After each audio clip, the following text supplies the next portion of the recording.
I'm John Law, this is Chasing Cars, and this is an Audi SQ5. It's an SQ5 TDI, but the eagle-eyed of you will be aware that this isn't the facelifted model that was just released. That car is still 6 months away.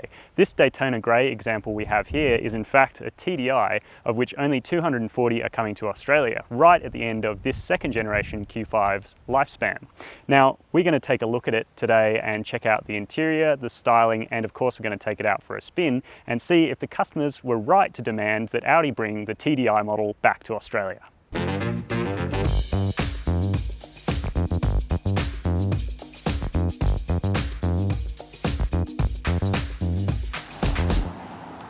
Now, of the 240 examples coming to Australia, all of the SQ5 TDIs are fitted with this styling pack. It's a sort of special edition. You can option it all together on a regular SQ5 TFSI, but you get this black styling pack, matrix LEDs, and they really set off what is a really handsome vehicle. And that's finished off by a lovely set of 21-inch alloy wheels. And yeah, it's a fairly refined piece of design. However, I think it's exactly fit for purpose for this kind of car. But you can let me know what you think in the comments section down below. Let's hop inside and check out the interior. So, what do you get up in the front cabin of the SQ5 TDI? Well, the answer is rather a lot. Starting with the technology, you get the wonderful 12.3-inch digital driver's display, which I still think Audi does the best out of everybody. However, in this SQ5, because it's a bit of an older model, you still don't get a touchscreen. You get a 10.1-inch infotainment screen controlled by the old MMI touchpad that works with Apple CarPlay and Android Auto through a cabled system. Now, on the special edition, you did get a couple of nice touches as well. You get these carbon inlays here and in the doors, and you get extended fine Napa leather on the seats, which is really nice, and you get it on this armrest too, which is lovely. And it just feels like a really nice place to be. This car is fairly conservative in its specification with black leather and Daytona Grey outside, but you can get magma red leather, which is an absolutely lovely option and looks really good on this car.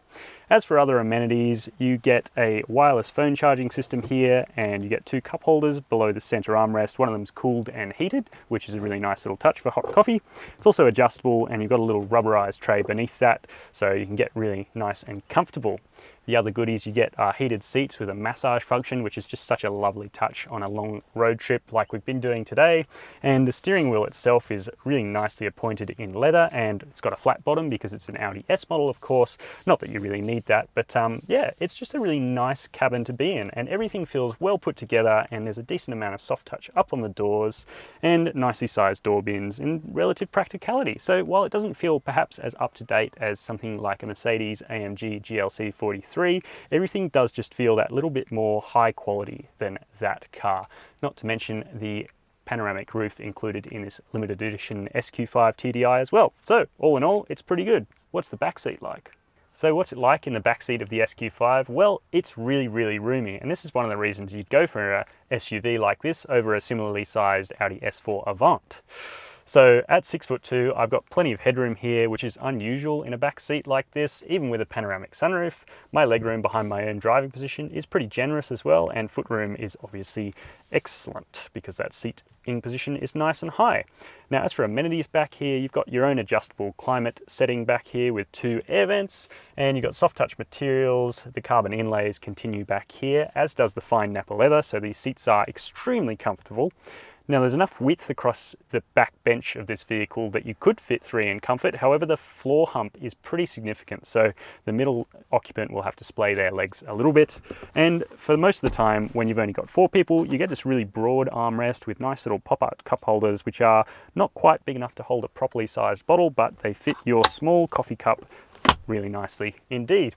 You've also got some decent door bins too, and yes, just a generally pretty nice place to be, especially with the sunroof open. It's nice and airy in the rear cabin. So let's see how practical the boot is.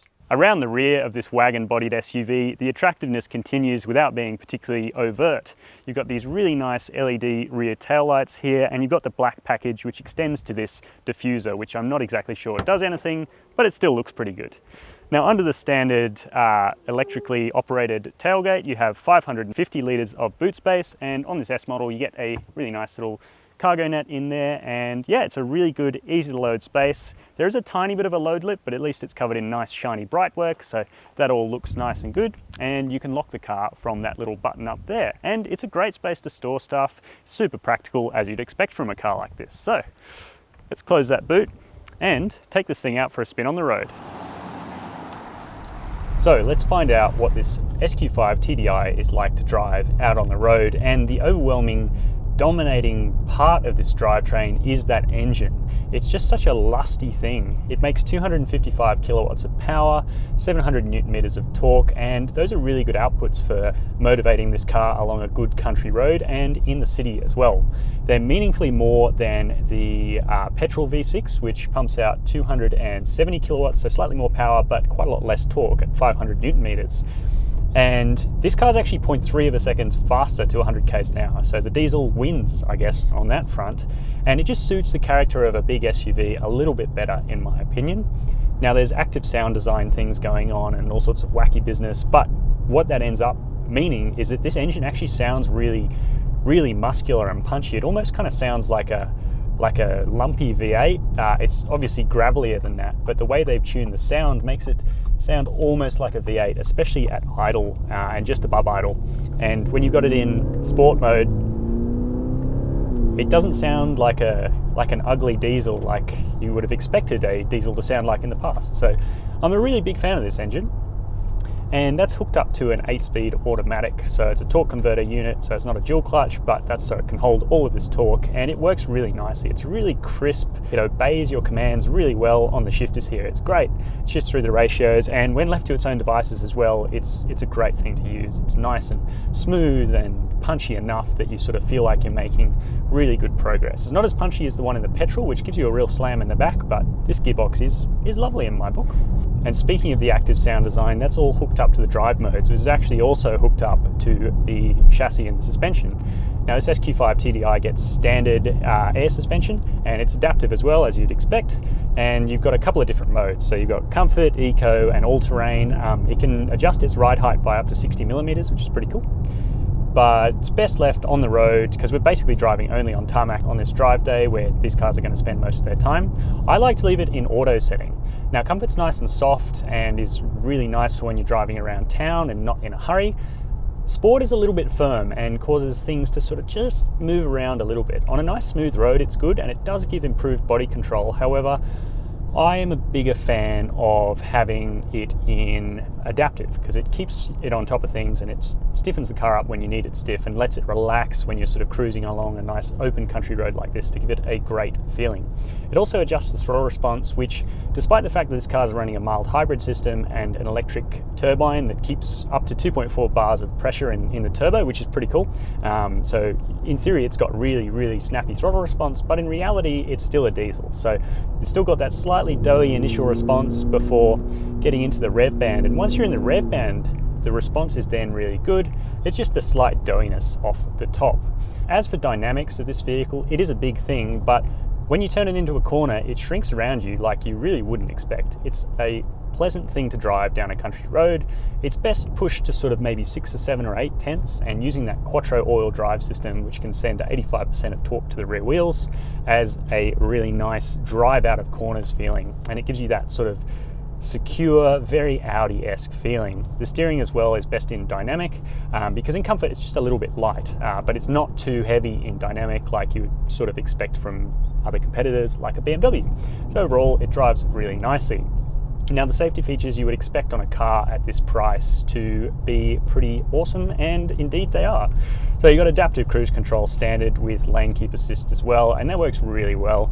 You whack this little dial down here below the steering wheel, so it's not on the actual steering wheel controls, but it's pretty easy to access, and once you get your head wrapped around it, it's really good. And the lane keep assist can be super easily turned on and off via this little button on the stalk here. The active safety features work really well, and they're just so seamless and nicely calibrated in this vehicle, so it feels great. So on the whole then, this SQ5 TDI doesn't require much thought to drive, which is lovely, but it also allows you to make really nice, swift and elegant progress on a country road thanks to that huge lump of torque and really pleasant sound. I really enjoy driving it, and I think it suits the character a little bit better than that petrol V6 that we find on the S4 and S5. So, what do we think of the SQ5 TDI? Well, it's a wicked car. That engine suits this car's character really well. It's got effortless performance on tap anytime you need, and the sound of it is a really nice, gravelly, snarly sound. It also stands out as a bit of a unique car in the market against its petrol rivals here in Australia. It's just a shame that they're not bringing more of them here. At least when the facelift arrives in mid-2021, there will be plenty available. But you can let me know in the comment section down below whether you prefer the TDI with its lump of 700 Newton meters of torque, or whether you're a TFSI person because it's got that shrieking, lovely power band that goes right up to the red line. And while you're down there, we'd also love it if you could hit subscribe and that bell icon. And as always, thanks for watching Chasing Cars.